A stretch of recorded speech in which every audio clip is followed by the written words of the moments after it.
April 19th. But, yeah, the MITRE thing just the MITRE happened thing recently. bringing back up the. And we're live. You know? So I have an interesting thought that I told Graham about quantum computing that no one's really talked about.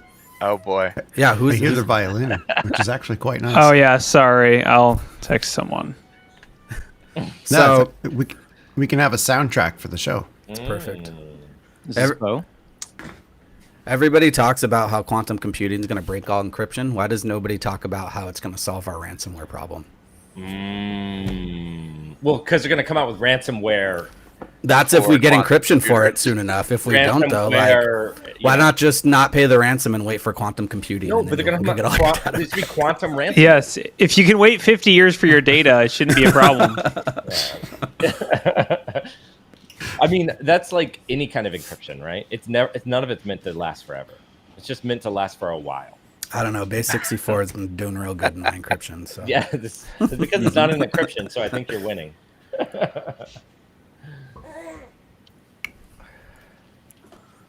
Oh, now Baby's first ransomware. Babies. No, this is a second ransomware. He's been on the news already. Baby's first ransomware. Who's first ransomware?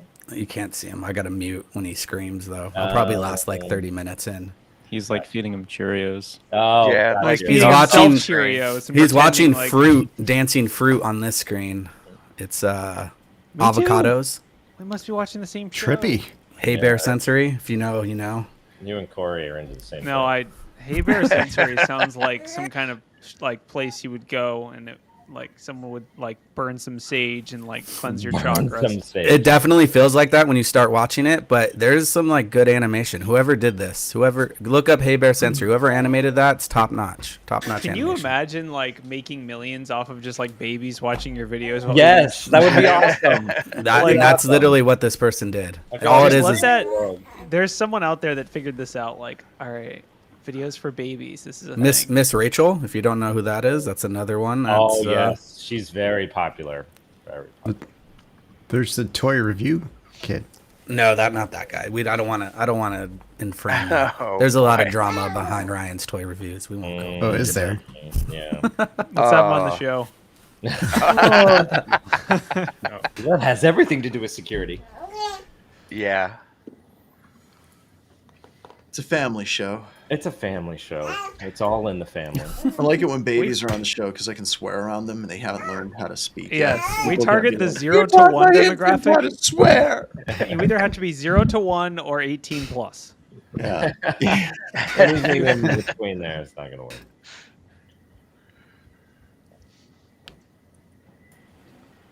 The worst part is like he never like yells and stuff like that, but of course the moment I get on the news he starts screaming. It's like Yeah, he was completely quiet until you went live. It's because he hears you talking to people and he hears people talking back. Probably. And he's got to be if included. you're not working, he's not working. But Gotta now work. that you're working, he's going to be working. Yes. Swear Swear around around them. babies. Swear around them. Just get them used to it now, you know, desensitize them young, and it's not an issue. So, how was everyone's Hackspace Con? Who went? Hackspace, that was 2 weeks ago. Everyone went, and I asked everyone about it, and all I heard was that, the Wi-Fi sucked, and there was a rocket launch. Like, there was no seeming... I mean, I'm sure, I'm joking, of course, there was value, but I had, like, 6 people on my team go. As the leader, I'm like, all right, team, what did we get from this? Everyone's like, the Wi-Fi sucked? I'm like, all right, great job. Great. I'm glad we had 6 people at this conference that got nothing from it other than just, I saw a rocket launch. Great. So glad. I got on a random bus to go see things, and then Ralph appeared next to me. It was really weird, like not planned at all, just like poofed. Yep. I was able to give an 8-hour training in an hour and 30 minutes. That was pretty cool. What? Dude, your training was so packed. I like opened the door and people like spilled out into the hallway. I like pushed them back in. I could not see your training because there's too many people in there. Get back in there. Go back to learning. A LinkedIn user said B-Sides was good. B-Sides Charm was good. I only got to go to the Sunday, but it's good talk. I was a child process for so long. Now I'm a parent process. I love it. That needs to be a T-shirt. For tax purposes, he's still a child process. Corey, I know this message with your head, but I think I'm going to keep it like this for now. I'm going to keep this mirrored. I think it does something for me. I wasn't even the one that asked. It was Brian that asked. So it's not. It's messing with the audience's head now. I know. Yeah, you got one with it backwards and one with it not. I don't know. Now I'm like, you know what? I need it just for the hat.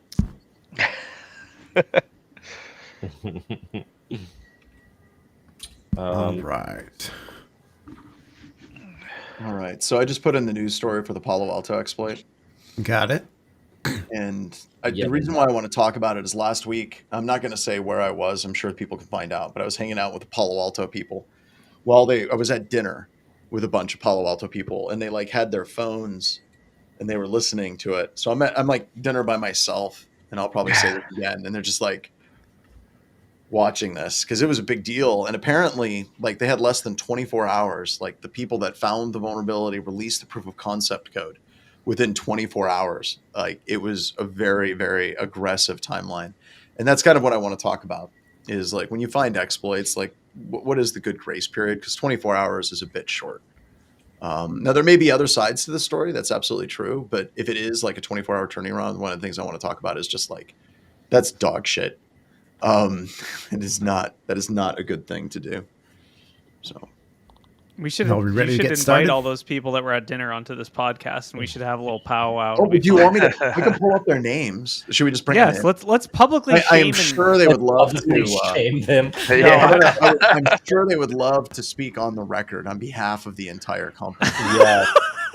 So let's get them here. All right, let's go live, and then we'll talk about it. Yeah, send it.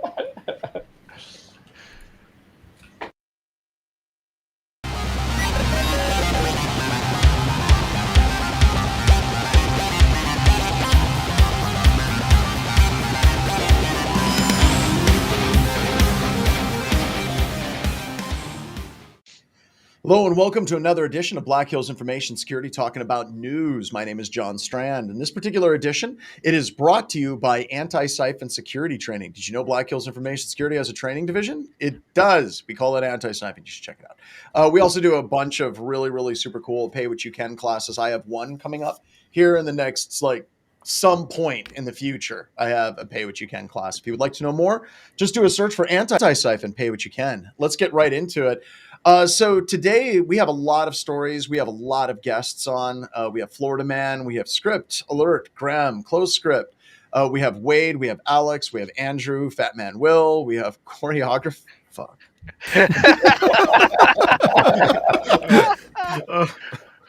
And we have Ryan. All right. So lots and lots and lots of stories. I think we have some really, really, really good ones. And I would like to start by talking about the Palo Alto vulnerability that was released. And I don't know. Like right now, the information I have about this particular vulnerability is that Palo Alto was notified and an exploit was released by the group like within 24 hours of the initial notification. And as you can see, Rapid7 rolled out their own proof of concept. I think TrustedSec is in here seeing it being exploited. But this is one of those situations where the POC was put out way before like Palo Alto had any time to actually patch this. And one of the reasons why I wanted to talk about this is I was having dinner with some Palo Alto people while they were having the all hands meeting talking about this particular exploit. And it was probably one of the funnest and lamest dinners I have ever attended. Just hanging out with people, and they all got their earphones in. It's like a war. It's called war dinner. It's like everyone a war come dinner. to war dinner. And they got their phones down in front of them, and they're like pretending to listen to me, like, yeah, okay, yeah, So the goats had diarrhea. Oh, yeah, yep.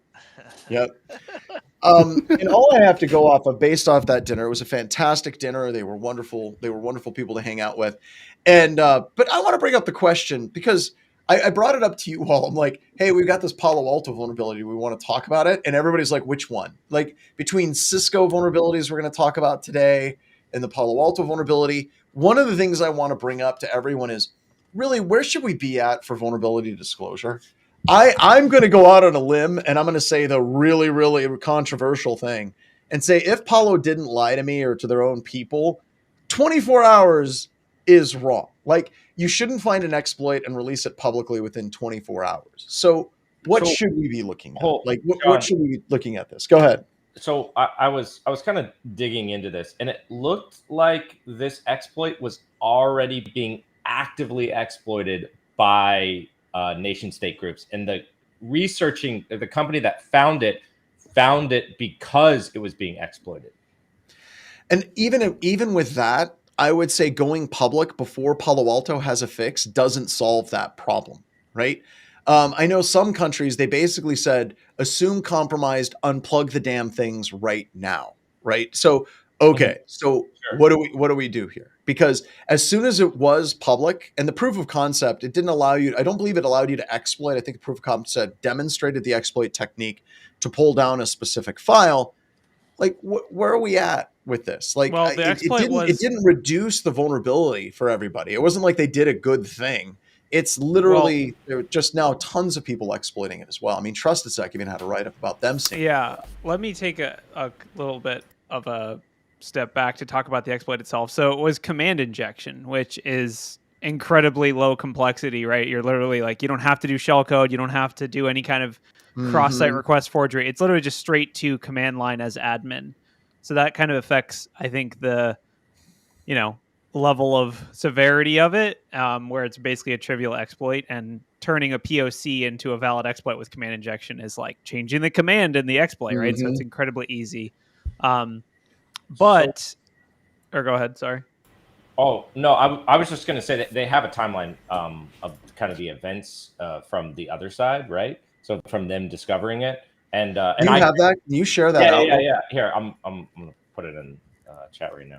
But the timeline that I saw, it was literally like notification POC released. Yeah. So I am not disagreeing with you, John, about like the timeline here, but it sounded like it was just too hot in the sense of like them. It was already being actively exploited and it had been escalated. So they saw it on the 26th and they didn't know that this was a 0 day, right? They just saw multiple organizations already being hit with this. And then they're notified Palo Alto on the 10th, right? So that's 10 days later after figuring it out. They saw a second compromise. Palo Alto published an advisory on the 11th, and then they published the company published its findings. Yeah, so I guess my take on this is because this exploit specifically does not, and correct me if I'm wrong, but it cannot only be fixed with a patch. It can also be fixed with mitigating compensating controls, right? Like you can turn off the certain features to prevent yourself from being exploited. So I guess I'm like, if you're going to go public, you're seeing it being exploited in the wild, and you're wondering how fast the vendor's going to respond. The call of, oh, well, people can just go in, turn off the telemetry feature. And I will say, just anecdotally, we tested all of our customers, at least the CPT customers. Continuous pen testing customers? Yeah, and none of them had it because they all had that feature disabled or certain command. I don't know. There was also you had to have multiple steps to make it happen. So we didn't see it in the wild on any of our customers, but we hopped on it immediately because it's such a high, priority for us. Like this level of vulnerability in such a high value appliance, it's like worth it. But I think the appliance part is something to really home in on, at least for the blue team and like detection engineers, right? The only thing I would be able to build a detection around this is like a WAF. But if someone exploited this, since it's on the network, I'm not going to be able to really see it being exploited unless you really have those admin logs for firewalls, which I'm not going to lie, I don't see that a lot overall. So, right? Yeah. Well, my question is, how did this exist in the product? Are they not doing some sort of fuzzing where because this seems like a pretty simple directory traversal trick. I'm just gonna say, I'm gonna start at the very beginning. When humans write code, there's exploits in that code. It sounds like a bad idea. Yeah, it seems like a bad idea. Maybe we should let humans do that. write. So Graham, to kind of answer your question, like, yes, John's right. There's exploits all the time, right? Like it's not, but at the same point, why isn't it happening to everybody? Why isn't everyone getting, why isn't everyone's firewall getting hit up, with remote code execution over and over again, right? It is. We'll talk about another one. Yeah, we've got 2 for Cisco. They're coming up. Firewalls. I mean, we've seen I guess it depends on what you consider a firewall, because that's another thing that's confusing. Is like nowadays, what is a firewall? Because a firewall is not a standalone appliance. Now you have it's also your WAF. It's your global protect gateway to access your internal network. It's Next gen. Yeah, it's your I don't know, like firewall. AI. I don't even know what a firewall is at this point. It's a service you pay for in AWS. I don't know. But it's like XOR. I don't know. It's doing a lot more than just BPF, right? Yeah. It's doing a lot more. Especially these the Palo Altos and some of these other like larger industry standard products. They are doing a ton of stuff. And Corey's right. They're doing like just everything. They're like one box to solve all your security problems. Which also makes it even more dangerous, because now that one box has access to all the... I love how Rick Deckard's is like so happy with my Windows 3.1.1 for work groups. No virus works on it, and my Word still crashes a lot. Nice. It is funny if you ever on an environment like Windows 95 getting those exploits to work. Yeah, you drop that on a CTF and people lose their minds.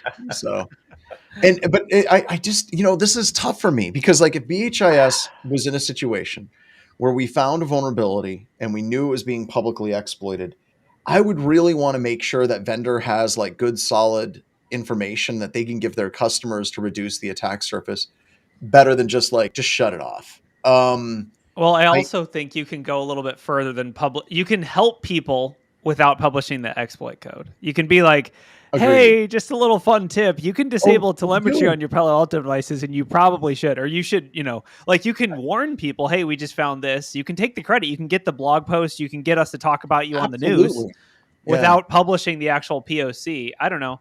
I mean, has anyone heard of Watchtower Labs or Velexity? Or who disclosed it? Was it Watchtower or Velexity? Velexity. Yeah. I think it was. Yeah. Is Velexity like a known... Like, do we know them? Is it like I've never heard of them. And I'm going to agree with... I've heard of Velexity a couple of times prior to this, but that aside, I think 90 days is the standard timeline for companies the size of Palo Alto. I think that is well accepted now, thanks to Google Project Zero, is kind of the industry standard to give a publicly traded company time to act. So, Andrew, I want to push back, or at least get some clarification. That's usually 90 days if it's not being publicly exploited right now in the wild. How would you feel that would change? Like if you found a vulnerability in a publicly traded company? Because my problem with this is it isn't just an issue of, we're making fun of Palo Alto for having vulnerability. They all have vulnerabilities, right? How they handle it matters. I absolutely agree.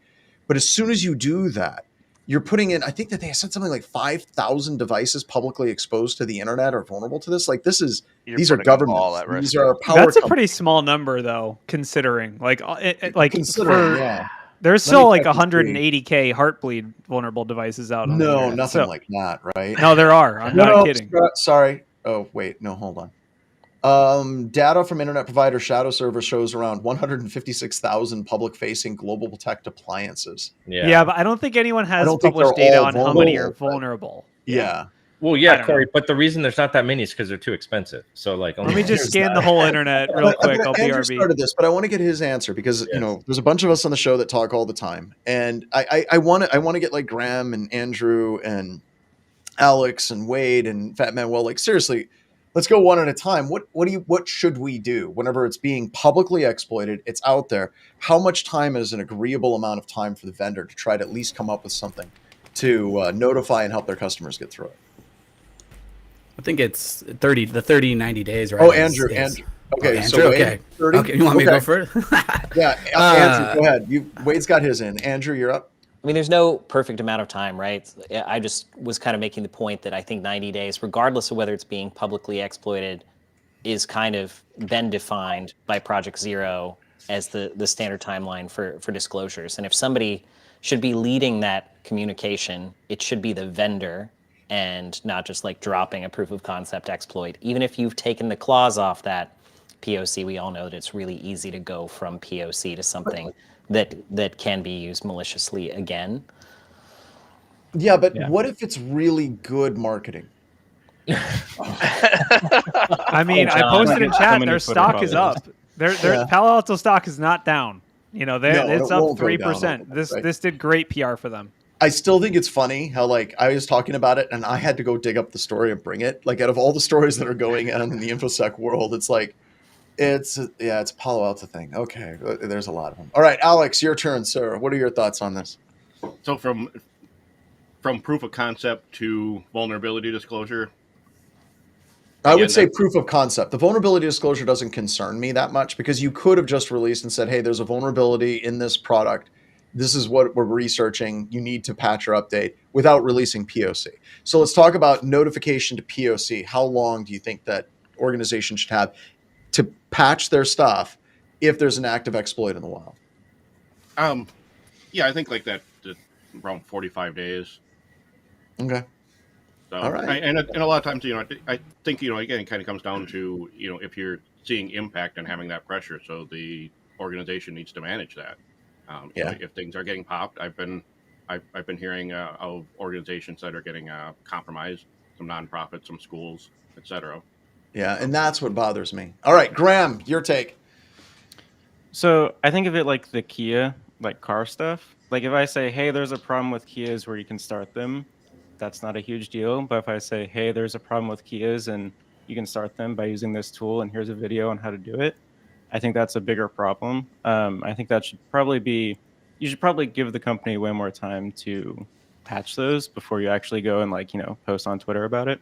But I don't know, like it's hard because they could also have been like, oh no, this isn't a problem for months and months and months. And then all of a sudden they're like, okay, it's not a problem. So we'll release it publicly.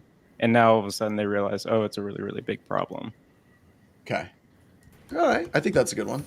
All right. Will, your take. What do you think? I'd say that definitely a day is way too short of a time.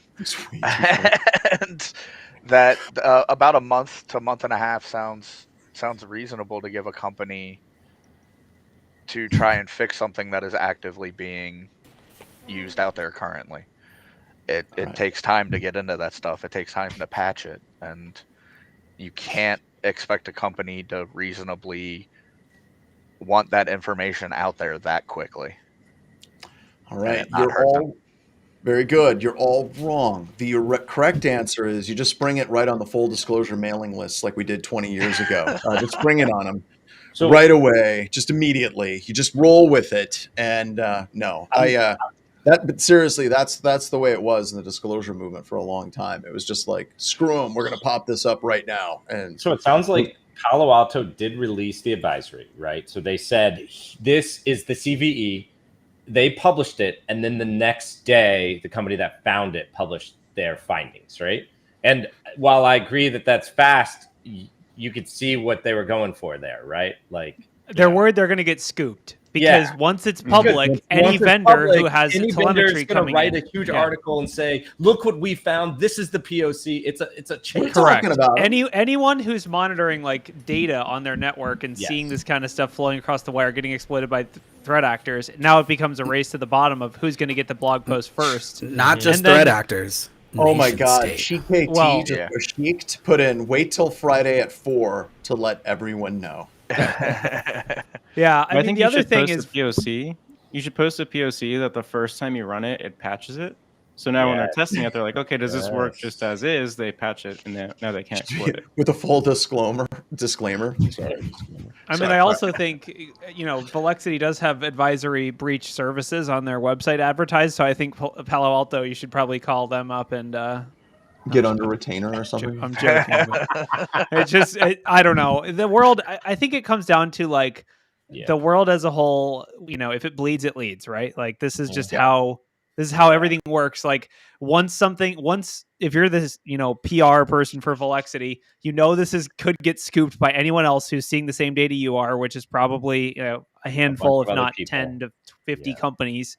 So like, I don't know. It's a tough, everyone is different. I think, you know, and we did see as we were looking into it, there's a lot of POCs floating out there, some of which were backdoored or had other like malicious code in them. So, you know, it's a fun little thing. It's like race to find the exploit, and then, you know, playing the devil's advocate, like how they drop nation state, right? Does it matter if the threat what threat actor is actually using it at all? Like if we saw some wormed ransomware using this right away, instead of like a nation state actor who's probably just going after secrets, to tell you the truth, instead of actually ransoming, does that matter? I actually think that that's a great point, Wade, because honestly, if this was a BHIS conversation, I would say if this is being popped by nation states, it's already been popped by nation states. I know that seems horrible, but the incident has already happened. Your secrets are out the door at this point. So the reason why I bring this up as an example, because of all the incident response classes that I've ever taught, you get into this panic mode in IR where you feel the need that you have to rush, that you're somehow going to go faster than the attackers. And that is just not true. I mean, the way that these attackers can roll, the way that you don't know how long this has been exploited in the wild. It's really far more important whenever you're working an incident to move with like sure footing and doing the right thing than it is to try to rush and really screw this thing up. And I think that that's a great clarifying question, Wade. I think it's also like, to look at it from the BHIS perspective, like, like you said, like if we were sitting down with a 0 day like this, how we would look at it. I feel like we would also ask the question of like, what do we stand to gain from this? Because arguably publishing this and making and angering some companies might actually turn a whole chunk of your client base against you because no one else wants to be on the receiving end of this. Like, well, Corey, I want to flip this around a little bit though, because we have a couple that we've worked with and one that I think we're still working with Microsoft right now. And it's completely different with Microsoft. Like with the team, with Matt and everybody that's on the continuous pen testing team, you guys send me these vulnerabilities and you're like, this is something we can take advantage of. These are things we can exploit. These are things we can do post-exploitation. Should we tell Microsoft? And almost always the conversation goes like this. Is Microsoft going to give a shit? And talking with the team, you're always like, no, they're probably not. They're probably going to respond with, they don't care. It's 50% chance they say it's expected, or 50% chance they patch it immediately without giving you 90 days to use it, without talking about it or anything. So yeah, I mean, you're right. I mean, it does depend on the vendor, I guess. Does anyone know Palo Alto's history with this kind of stuff? Do you have to pay to get updates? That's another question I had at the beginning. Oh, I'm sure you have to pay to get updates. Because if you have to pay to get updates, that is a reason to go public, because now you're busting out the stick instead of the carrot, right? You're saying like, Palo Alto, it's now the ball's in your court to unscrew this. Yeah. I don't know. All right, let's move on. What do we got for other stories here? Someone pick one for me. I do want to get to the MGM. Tell us about the goats with diarrhea. I want to go back to that. The goats and diarrhea. I've told the diarrhea story, haven't I? Let's talk. All right. Do we want to do a special post-show section where after we're done with the news, we'll stay live and I will tell the diuretic goat story. Okay. Oh boy. So after the show, for its people that are listening to this live, you get to hear the diuretic goat story. For those of you that are listening to this on YouTube after the fact, you're going to have to hunt me down at a later time for the diuretic goat story. But for right now, it's all about InfoSec news. Let's keep rolling. What do we got? Let's do some follow-up. Let's talk about MGM. Apparently, MGM is suing FTC. God. Talk about a reverse card. Yeah, let's follow up on this. Basically, MGM Resorts wants the FTC to halt their probe into last year's ransomware infection at the mega casino chain because Lina Khan was a guest at one of their hotels during the cyber attack. And her assistant, or their assistant. Yes, so their information is in there. So now they should stop? I don't understand how this works. I want to know the why. I also want to know, why is the FTC looking into it? Like, how bad do you have to get breached for the FTC to be doing IR? What is it like? What is it like? That whole thing, like, dance like no one is watching and protect your networks as though the FTC watchguard is staying at your effing hotel all the time. That's it. We should tell our customers that. Be like, hey, threat profile. Your customer that's getting breached is actually the FTC. Were they at a conference of some sort? And which conference was it? FTC. I'm going to add this to backdoors and breaches, by the way. I'm making a card for this. This is now in backdoors and breaches. Like, it's now an inject. FTC chair is a customer. Well, so it seems like in the article, like what what got the FTC investigated. So kind of like a pro tip, don't do this, is that like you ask the FTC boss to write your credit card information down on a piece of paper because your systems are down. And then the FTC boss is like, okay. What are you doing to manage your data security? And the boy's like, God. I don't know. And it's like, well, that's a good way to get the FTC that to, happened. Did they? I would. That's in the yeah, article, that's what happened. Well, when their systems were down, what are you going to do? Your payment processing's down. Like, you got to make ends meet. I don't know. All right, Well, working in MGM customer service, right? Doesn't everybody have like their oh shit kit, right? Like I've worked in restaurants where all of a sudden the power goes out, you switch to cash, or you literally throw out the old credit card machine. It's like chunk. It was the worst possible thing, but the power went out all the time, and I had to do it. I'm surprised they don't have redundancies for that, but maybe they will. That's not PCI compliant, man. But you're right. No, you're absolutely right. Like, they should have redundancies in place. It seems kind of silly that they don't, and if not, you just have to eat the loss. So this is funny talking about the Wade's point, which I think is awesome, and the closest thing that I can think of like that I've seen is I remember the power went out in Baltimore, BWI at the airport, and literally everything is shut down. All of the gates are closed. No one's going anywhere. But the gate agent at our gate at BWI had been working in United for like 30 years. And she knew the process to actually do a boarding by hand without computers. Like, she ran somewhere in the part of the building that had power, came back with a printout, and literally did the form for like manually boarding the plane with no power. And we were one of the only planes that got out on time. That lady was awesome. I was like, can I tip you? What do I do? Like, she was great. Can I tip you? She knew what she was doing, and she was able to pull it out. The old ways are There's another still part to valid. this lawsuit that's kind of funny to me. The last part of it says that MGM is actually blaming Khan's involvement in staying there as a reason they're being sued more.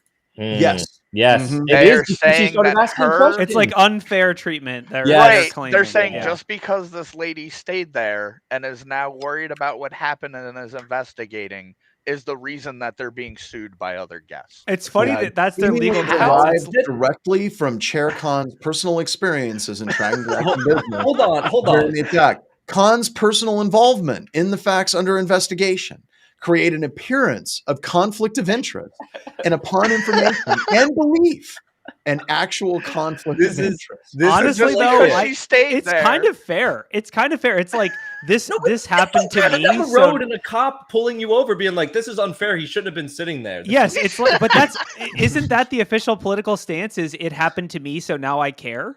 Like, isn't that like every politician? But I think the way that they're twisting it is reversing it to stupidity, right? Yeah. Yes, like for sure. But if you were the legal team, wouldn't you take the shot? Like, hold on, we can actually make it somehow. We can flip it. Like, it's just hilarious that they're like, maybe this will work. If not, we're all getting fired. Who's in? I can just see how this meeting went. There was an executive that got all mad. So we're getting sued because Khan was here. And they were staying and they got exposed to all this. And then we got FCC investigators up my ass. I want us to sue them. And the lawyers are like, sir, the voice of Kip from Futurama. Sir, I don't think that we can actually sue them. I want to sue them. Okay. Well, we're gonna try. Casually Googles how to sue the FTC. Right, we're gonna win. Possible, just to let you know, we're not. No precedent for this, and this entire thing is stupid. I went to Harvard.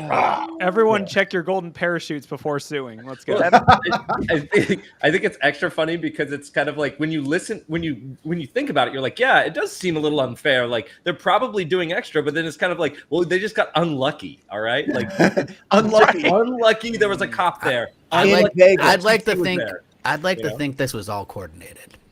The threat actors were watching the guest list and they saw the check-in. They're like, it's time. Do it. This is going to be great. The FTC is staying there. They can't investigate us now. It's conflict of interest. Now she's not going to be able to stay anywhere. It's honestly terrifying, though, when you start to expand this to like ransomware groups combining their evil ways with like the customers of whatever organization they're going after, right? Like the amount of damage they can cause. It's like, imagine if in the ransom demand, and I'm assuming it was just a happy accident, but imagine if the ransom note says, note, the seat or the chair of the FTC is currently staying in room 1204. We will we will disclose her location if you don't tell us right now. Where's the bitcoins? It's just terrifying. Corey, I've got to be honest. Like, if that ransom came across that specific, and they're like, double check that, they're like, oh shit, they're right. Pay the ransom. Pay the ransom right now. If they can get that specific that quickly with you, yep, just let's not even mess with it. At that point, you just give them golf clap, and you let go. You're just like, where's that? We got the bitcoins in the vault. We got them from a gambling thing we won last week. Do we all have to agree that it's kind of ironic that a casino's countersuing because they were in fact unlucky? Right. Oh, absolutely. The house always wins. Damn it. Yes, that's true. And the house always wins because they have the odds in their favor. Yeah. Yes. Just like the FTC. Yes. All right, let's go to another one. Someone pick something else. Can we talk about the MITRE? MITRE. We already talked about that. We already did. All right. Well, then old news. It's basically confirming what we rampantly speculated about on the show, right? Yeah, MITRE is finally disclosed. Can somebody give me like the TLDR? Like, MITRE's Ivanti boxes got popped, and that's why they had a breach. Oh, we talked about that. Okay, yeah. Yes, but it was just basically confirmation of what we wildly speculated about. Can Ivanti countersue and say, "Hey, we got unlucky because MITRE was the one that got compromised"? Can we blame MITRE for the fact that our shit was compromised? And we want all of our CVEs to be low numbers from now on. Okay. Yeah. Late stage capitalism. It feels like late stage capitalism at this point, right? Okay. All right. So we can talk about Cisco. We just beat the hell out of Palo Alto. Yeah, we can talk about Cisco.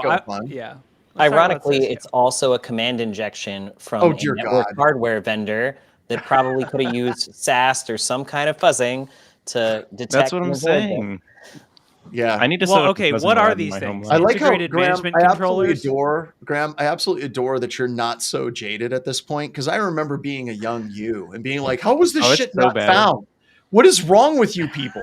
Now that I'm like 46, well, no, because I literally used to do like. I am so jaded. Analysis. Like, it's just like, oh, command injection vulnerability where someone can access the wizard setup functionality again. No, that's just another Thursday. Well, I think like Burp Suite could have found some of these things, like the you're absolutely right. For this type of stuff. Do you know what they do? I don't know about Cisco because I've never worked with them, but a lot of these companies, they will hire a pen testing firm in that is the cheapest pen testing firm they can find. And what they do, and I'm not making this up, they will run Nessus against a product or a new thing. Nessus will come up with a clean bill of health, and then they're like, we're good to go to market. Because they don't care about doing a good security assessment. The only thing they want is that they can have some type of security assessment, that they can say that they exercise some form of due diligence. Because if it gets to court, sorry, I'm ranting, I apologize. If it gets to court, a judge and a jury won't know the difference between a good pen test and a good security assessment and a really, really shitty one. So as long as they've done some level of due diligence, then they're fine, right? That's all that they care about. And a lot of these firms, and we've been approached by some very large companies that want us to do security testing, they literally put in parameters where they do not want you to exceed a certain level of effort for testing individual products. And one of them had a huge product catalog, and we weren't allowed to spend more than 4 hours per product doing a security assessment.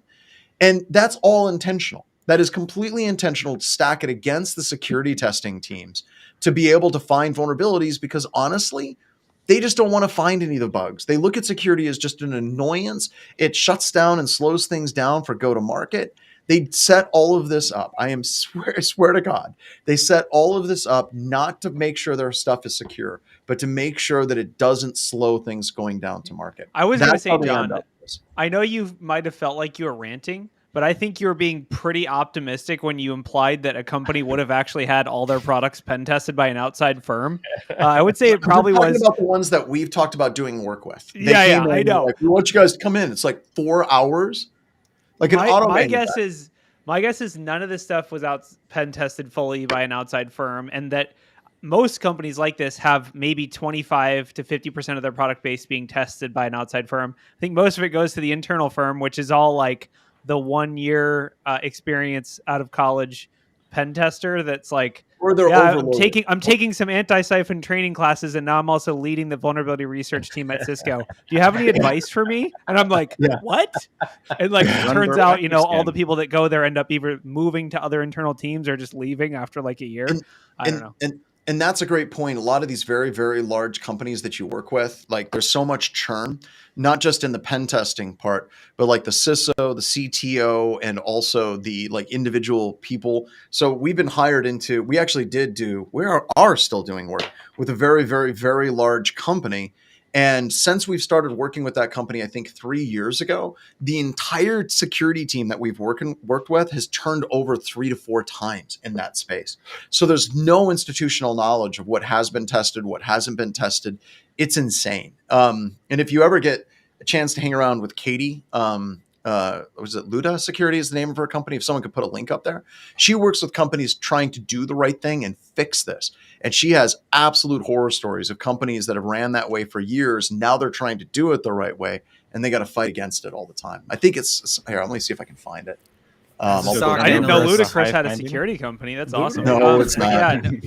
No, I mean, I would say, I guess, Andrew, what's your take? Like, how many have you seen companies that are doing like for all products, this like that kind of testing, either internally or externally, like every product, not just the, flagship stuff, but like, I'm assuming this is an older product or maybe something they acquired along the way or whatever. Now, this is a integrated lights out controller, or like the back plane for the big, server box that holds all the blades and the chassis in data centers. So this was like not sensitive at all. Cisco launched this product line, kind of like mid to late 2000s, like 2010, 2012. People consolidated a lot of infrastructure on these. But also, if your lights out backplane is accessible to the rest of your network, you've made a lot more mistakes than just like not patching. That's fair. There's a lot of life. If you go on Shodan and you find your ILO on there, you're like, huh, interesting. Yeah, I'm just gonna say this is not that severe, not that bad. It's also not that unexpected to find it in these ILO stacks, because oftentimes, the BMCs and the ILOs of the world are constantly not patched. True. Yeah. It's not even though this is like a really embarrassing vuln, command, really basic command injection. It's not that big of a deal. It did require read access though. It wasn't unauthenticated. So it wasn't unauthenticated. Why are we even talking about it? I genuinely think, as a pen tester, like, I think what happened is we just kept reporting the ILO vulnerabilities so much that customers just firewalled them, and so we'd stop reporting them. Yep. And that was nice they did that. Yeah, because we didn't want to report them anymore either. Like, we have a mutual agreement where it's like, we won't look in your stupid server room. You don't give us access to that VLAN. All right, let's all move on. Companies do that all the time, though. Just be like, don't test that network. And you're like, oh, okay, well, so all right, fine. We'll just document it and move on. Yeah. It's funny. You talk about things we don't want to document. I remember back in the day when cross-site scripting was new and we were excited to find it. It was just like, oh, we found cross-site scripting. Look what we do with it. Oh my God, this is so fun. And I distinctly remember, this is when I was still testing, when I had a customer that had like 400 cross-site scripting vulnerabilities, and they wanted me to go through and document and confirm every single one of them. Like, there's a ton of vulnerabilities we just don't ever want to see again. And integrated lights out is absolutely one of those things. So when it shows up, we're just like, oh God, not this shit again. Yep. Well, my favorite thing is you can rate this vulnerability, like the advisory on Cisco's website. You have to be logged in, but it only has one rating right now, so it has a 5-star rating. But like, if anyone's paying them enough, how much do you have to pay in a support contract to be able to rate the findings? You need tax support to be able to rate. So if you go there, you can see the ratings. It's on the right-hand side. Yep, scroll. Yep, there it is. Oh my God. Let's leave some feedback. Great job. Like, is the review from like North Korea? Great job. Thanks for the exploit. Like, right. Is it a 5-star rating that it was very useful, or wait. So do we have to sign in to be able to give it a rating? Yeah, you need an active. You have to subscribe probably to some extremely expensive support contract. Will they accept Gmail accounts or? What are you going to make it? dprk@gmail.com says 5 stars. Thanks for the 0 day. Yeah, that's what I'm thinking we need to do on the show. Yes. If we do it on the show, we're not legally liable for it, right? That's how it works. No, absolutely, absolutely. It's the I just gave it a MGM 3-star fraud rating. defense. There's some, isn't it the double jeopardy utilities clause of the ChatGPT has a whole legal defense that it wrote up for me. It should be fun. It's the Magna Carta amicus curiae sovereign citizen clause in the in the Constitution. It's the Ryan, can you refresh it? I think. I just gave it a 3-star rating, and I want to see if it updates. I'm not a lawyer, but I am. That's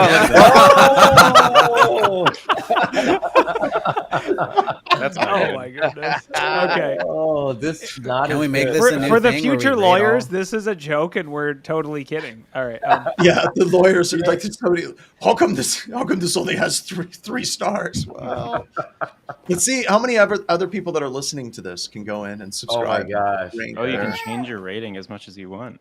Really? Oh my god! It's like the Wikipedia. We're about to live discover cross-site scripting in Cisco's advisory site. All right, let's move on before this jumps the shark. We're going to be like at the beginning of the show. You were talking about disclosure being more than 24 hours, and you guys were doing it live. All right, while we have Cisco out here in the cage with us, I think we should talk about Duo. Okay, go for it. Let's talk about Duo. Because they bought Duo, so now it's their problem too. So. This is a failure to manage third-party risk. So third-party risk management. This is like the one CISO thing that I'm like dropping out when I'm talking to CISOs. I'm talking about third-party risk management. I don't really know what I'm talking about, but they're cluing into it and they're excited about it. And this is exactly why. Because basically a third-party, is it telephony? Telephony? I don't know. Telephony service provider for Cisco fell prey to social engineering. And then now they have to do a public disclosure. Customers are sent a notice explaining that the company handling SMS and VoIP was breached on April 1st. Threat actors reportedly used compromised employee credentials. Once inside, they downloaded SMS logs for specific users within a certain time frame. I wonder why they did that. Could it have been to extract the two-factor codes? I mean, they were probably only able to breach the employee's credential because the company couldn't afford the Duo licenses. That's what you beat me to it. I was going to say, I bet you they didn't have Duo set up. Oh, no. Okay, hold on. So here's a question that comes to mind immediately. If you're a VoIP provider being used to send SMS two-factor codes, should you be logging those messages? My gut says no, but why? Well, that's how SMS works, though. There's not like a no-log SMS. I thought Didn't we have hashed another or vendor something. that was logging the SMS codes and it was publicly available a few weeks ago? Yes, that also happened. I guess not this one, but no, that was a different one. It was like an S3 bucket or whatever that had exposed. The vulnerability thing happens all the time, like everywhere. I don't like that. I think we should not do that. I don't think we should be logging if you're like, and I guess it comes down to like the telephony provider probably didn't know that Duo was using them to send two-factor codes, although arguably they should have. But I'm like, why would you be logging like all the two-factor codes? SMSs are in the clear. All SMSs are in the clear. Yes, but that doesn't mean they're logged. Your cell phone provider can pull up all of those. Trust me, they get a subpoena and it's still in a log. They're gonna give it away. Right? I'm just saying, why are they being logged by the telephony provider? It seems like a huge amount of risk to take on, but I don't know. Whatever, they were logged, and now they were compromised. And that's how that happens. No encryption. So don't use SMS-based two-factor or anything that can be logged. If you are paying for Duo, it kind of begs the question, like, why do you have those settings turned on in your tenant, that it's calling people on the phone and sending SMS messages and not just using the push feature in the app? It's because you don't want to pay for people's cell phone bills. That's why. Because the moment you install that app on their cell phone, now you have to figure out mobile security and understand if their cell phones are properly updated. And then certain states, you actually have to then pay for parts of that cell phone bill, which is pretty nice. It's also friction too. Wait, so this people is just don't want to install the app. That is a hilariously terrifying thing to just like casually mention. Like that's mobile security. I don't touch it. And that's a black hole. I'm like, it's okay, whatever. That's gonna get hacked. But. So when a customer comes to me and says we can't use secure MFA because of laws, what do I tell them? Just get over it and start paying people's Send cell out phone bills? send out one of the hardware tokens to everybody. UB keys. RSA, you remember RSA those little tokens, things? Yeah. I lost one. I need to grab actually one. true. Yeah. That was so problem. RSA tokens. Those all of the codes are logged to a central. No, I'm just kidding.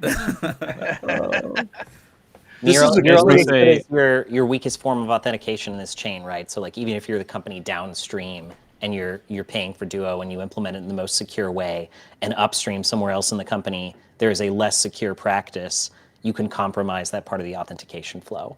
And Exactly. I think that's the thing that we all need to be aware of, and that's the interesting like third-party risk angle here. Yeah. Is that everybody go update your identity provider and your two-factor provider questionnaires, like for that category of vendor. Yep. Yeah. That. So All right, I say we give Andrew the floor to talk about Datadog's State of DevSecOps 2024. Ooh, there we Who's go. in? I only No. want the hot takes though. I don't want any like pertinent discussion or no, useful. no. Like we can all go read it. I just want like the hot takes. You know what I mean? That's what we do on this show. I would like want the troll your one, hot takes. I can't give too many hot takes other than I think the report is great as I'm sitting in the Datadog office right now. We do allow shameless plugs. Come on the show. No, I mean, there are a lot of interesting things in this report, and I think that the thing that most surprised me was the amount of cloud customers that are still pointing and clicking to make infrastructure. And maybe that doesn't surprise the folks on the call that are totally jaded, but it seemed like a high number to me. 33%, I believe, was the number of folks who use a pure lot. ClickOps. Like it's number 3 out of all the things that they use. Just like I no guess- IAC tool. And if you're a Google Cloud customer, you're like over 40% of folks are just pointing and clicking to make everything. The first Yeah, paragraph in Graham, this why'd you do that? article It's all calls your Andrew fault, out. Graham. Why'd you I make don't it know what like you're that? talking It's lazy. Graham, how could you have done this to all 100,000 customers? I can't believe you did this. I know. But yeah, I mean, I guess like, is there data on how many cloud people are using two-factor with Duo and SMS? There is, and that is actually, so our two-factor fact is in the State of Cloud Security report, which is another report that we do like in the fall. This one's kind of the earlier in the year, and then we follow that with the cloud security stuff. This one's more application kind of focused. The ones that, the fact that the journalists seem to focus on the most was actually the fact about Java services, that they seem to be the service that is, one, most impacted by third-party library vulnerabilities and also actively exploited. Wow. JavaScript not far behind. And this is according to telemetry from our RASP WAF product thing. Do you think it's because I like how JavaScript? you describe it. What is it? It's a thing. Thing. Well, we call it Datadog ASM, like Application Security Management, but you all would understand it better if I just said RASP/WAF. Good It's point. next Fair. gen. Fair. Good point. Next gen WAF. That Java is up higher just because it still has a lot of apps out there and kind of the life cycle, and it had not been moved over to like a newer, most likely JavaScript. That's why I think it's like number 2. It's like we're looking at more of like a web app developer stack graph more than, necessarily that it's more vulnerable. But I don't know. That's just, I guess, my opinion. What do you think? I thought it was because enterprises, scale out often on Java just because it's, it is highly performant and it is pervasive in frameworks like struts and Hybris and these giant platforms that are very hard to manage. They're very hard to patch in the enterprise. Yeah. I think we just need to tell all people running college software developer programs right now, please switch languages. Yeah. Like just pick another language of any language. Anyone. Rust. Yeah. Definitely. Yeah, Rust will save us all. It's fine. Don't worry about it. There's definitely no security issues with Rust or anything. Yeah. I mean, I guess thanks for making this. I feel like the industry needs more of these like actual stats. I think about yeah. I always go back to like the gold standard in my mind is like the Backblaze like drive statistics or whatever. It's like completely unnecessary for them to publish it, but they do anyway. And you're just like, oh, cool. They had 289 4 terabyte drives fail. Like, I don't know why I needed to know this, but cool. Like it's not, I don't know. I love like, transparency like this that just gives everyone kind of the same data and they can interpret it as, however they want. Yeah, we're going to also as like go ahead. I was going to say, if folks are interested in more of deep dive on this, we're going to do a stream just about this report on May the 27th with Jay and Jeff. Okay. Cool. Also, if you are like an internal pen tester, you can use these reports as justification for like, oh, hey, we should fix this because, everyone else is doing this and, we're not. Reports like this are super, super useful to use almost as leverage to fix findings. Very All right, good. and I know it's not your area of expertise, Graham, but I'm really curious. Why are so many people doing things manually in Google Cloud? Could you have any like hot takes? Like, why? Why is everyone clicking through the? Is it like why? Give us a hot take. Don't get fired in the process, but no, I mean I run Linux as like my main OS, so anything that I can do from the command line is what I want to do. But I don't know, Terraform is hard, I guess. Like, I don't know. That's the thing, because you can literally copy and paste the Terraform code to deploy it for you from Google Cloud. So I honestly have no idea. Unless it's just like a small shop that has like, a few VMs and maybe it's not worth it for them to go learn Terraform. Maybe it's just easier for them to click into it every couple days and say, oh yeah, we need to reboot this. Let me just go redo that. maybe it says something about the client base of these tools. Maybe, I don't know. I mean, maybe I'm reading into it, but maybe it implies that maybe Google Cloud is more used by people who aren't likely to use huge scalable stuff and are more likely to just kind of have, or maybe maybe Google Cloud just makes automating things in the web interface easy enough. I guess I don't know. It's just I don't know. We wanted to add Azure to this as well, but couldn't because Azure activity logs don't include the user agent. Oh, gross. What? No, that's a hot take. That's a feature. I've been using wget to access the Azure portal. You have for to pay years. more for the user agent. That's No, seriously. All joking aside, like, plus. Can you pay more to get the user agent, or you cannot? So you pay more just to get for the pleasure of having Azure activity logs in the first place, and they don't. But there's so many automated attacks that you can identify with the user agent. Yeah, but Graham, this is how vulnerabilities happen. Oh, don't worry, John. Is this why people say there's job security? There's job security. This is why right here. I just want to do a spoiler for everybody. AI ain't going to fix this mess. I think seriously, if we're like, we're going to hand all this over to AI is going to be like, F y'all, I'm out. I'm just going to play Minecraft over here. Well, the training data is going to be so bad that they're going to be like, okay, yeah, it's normal to have vulnerabilities in literally everything, so we're just going to allow that. We're going to say this is okay because it's acceptable risk. The RSA is coming, John, and I suspect that there will be a slew of vendors that will say you can just give a prompt to this thing and it will generate your CI/CD pipeline with all of the DevSecOps controls. I can't wait. People are going to try it. I can't wait. I have this chaos monkey deep within me. It's a demon, and he's just there. He's got the symbols. He's just clapping through this whole thing, like 20 years of happy chaos monkey. But hold on, Dead Mouse is going to be there, so that's all that really matters. Listen, John, name one time on the show that we've talked about Microsoft not properly logging things, ending up screwing their customers. It's only been like 7 or 8 times in the last few years. It's fine. It seems to be a theme. In my class, whenever I teach it, by the way, my pay what you can classes, which you can actually pay nothing if you wish to come to. In the logging section of both the classes, I just open up like the application, the security, and the system logs, and we just go through them. And we're like, who wrote this? Like, who came up with like, we need to log this? Like, we need to, are we going to log a user doing something? No. What we're going to do is we're going to log privileged use. And then the system account is going to do it on their behalf. Is that going to be in the log? F no. No, it's not going to be there. Like, who wrote the log? Like, who's writing the logs at Microsoft, and that person needs to be like not fired or anything because they've been doing it for a long time really poorly. They need to be retired. They need some time off. Just put them John, out. they were all interns. Yeah. It was all Yeah. interns the whole time. It was just intern projects. I just feel like war flashing through my eyes as I read these horrible logs that really mean nothing to my life. Yeah.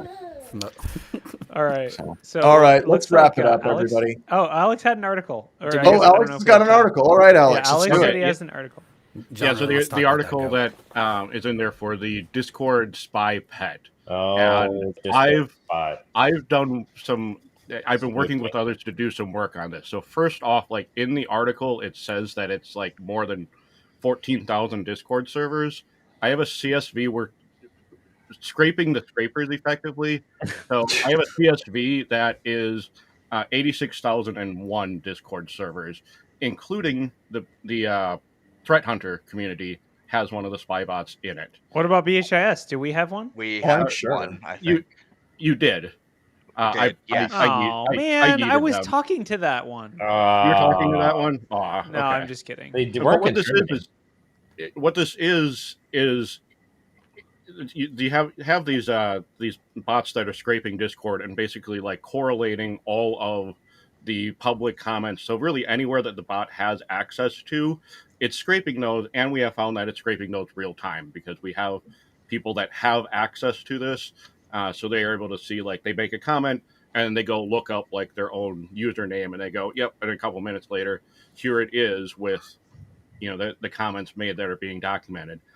We're seeing, it shows all the servers that a person is in, that it also has the bots. We've seen one of the positive things though, is we're able to sort of discover a lot of, malicious servers or unsavory servers to where you go, okay, it has a child and it basically has like the CP in the name, bad thing. Then you go, okay, well, a positive outcome is, well, those are now Discord servers and users that can be reported. So there's definitely ways to find this, because they did have the API was not secure, was not protected. So you can just put in your server ID and you can find the user ID of the bot that then you can just go and ban. Yeah. In all seriousness, why isn't Discord doing more to kind of fight these bots? Or is it just that that's the nature of Discord? It's open, they have APIs, and they allow you to do all kinds of cool integrations, and it's difficult to police it, or it's free? It's free? Yeah, I think it's difficult to police it, but they're looking into the action.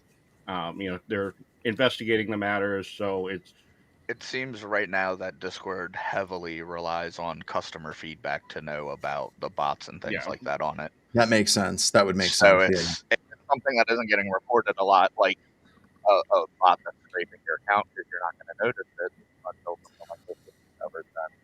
Discord has no idea either, really. Fair enough. Yeah, but some good work being done for basically like scraping the scrapers and finding out where they're at, basically the flaws within their API, and being able to identify and root them out. But it's going to be concerning having like everything you've ever publicly said across every server you've ever been in can be just a treasure trove of information. There's stories that I'll still follow up on for this information is being sold to some of the malicious actors out there that like to do things like swatting people. So this would be very, terrifying information both for that and for anybody that has to deal with stalkers and having that type of information that's broadcast out.